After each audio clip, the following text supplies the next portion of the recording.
The stories about you, and, I've watched interviews of you, and you talk about the fact that even in your household, you come from a very Christian household, and movies wasn't even something you would be watching regularly, right? No. King of Kings, Ten Commandments, Wizard of Oz. That's it. That's about it. So what would you say about being Christian, having your faith, and trying to kind of work that around this industry? Where he leads me, I will follow. And sometimes it's in the valley. Like this role, the wages of sin is death. There's no point in worrying about or thinking that it doesn't exist. It's interesting that a role like this is celebrated. We're at the doorstep. Pick a side. I know where I am, and I know where I'm going. So I'm not worrying about what I'm doing. I know who leads me, and I listen to who leads me. I was on a yacht. You're a Christian woman, right? On a boat, listening to music, praying, and there was a song on called "The Face of God."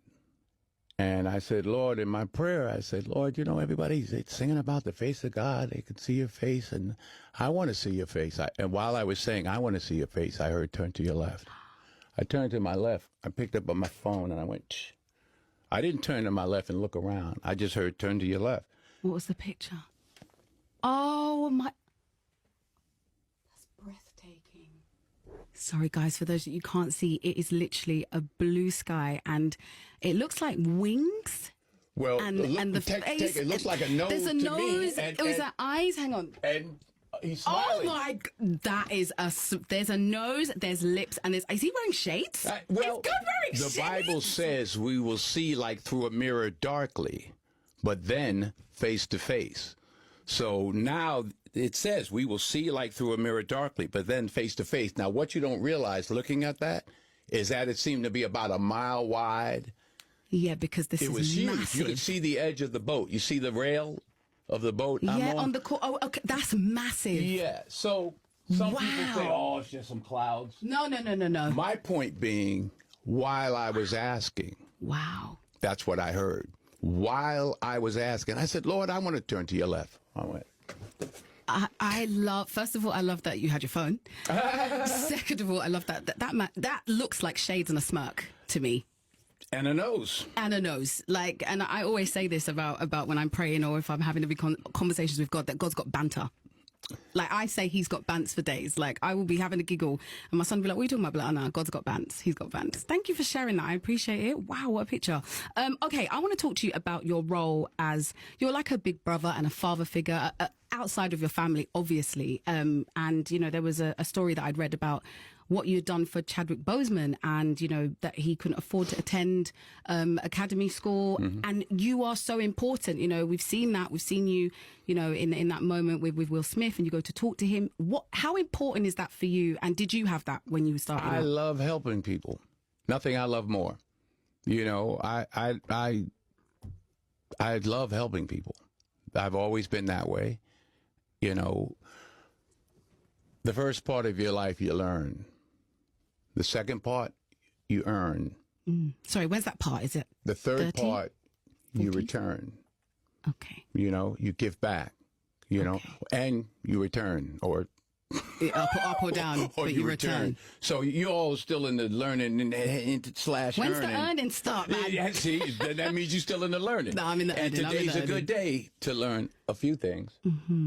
But you already know those things, like to stay humble, and to honor and love your parents.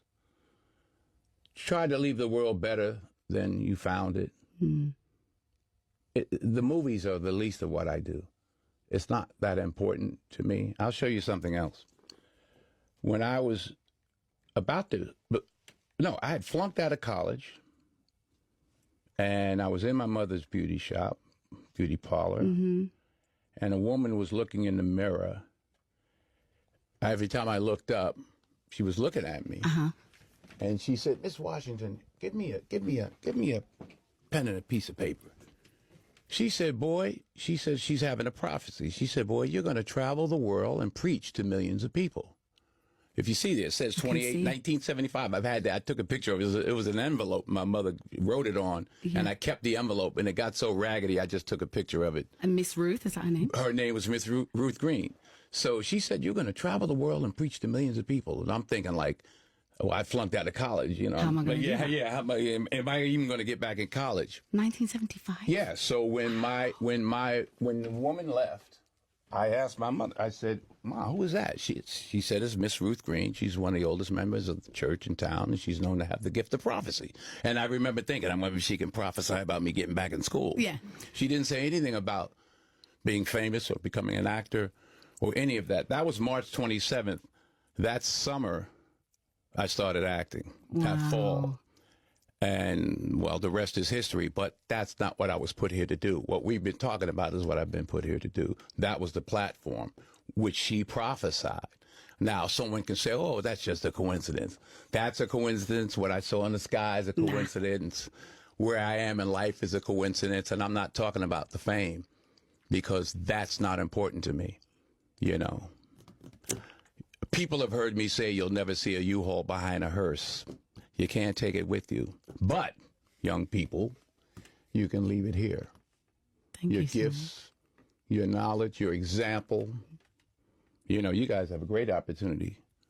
Young, beautiful, healthy, strong. Not you. Get out of here. Well, you know, you work with him. Work with him. He's a work in progress. We all are. Oh, my God.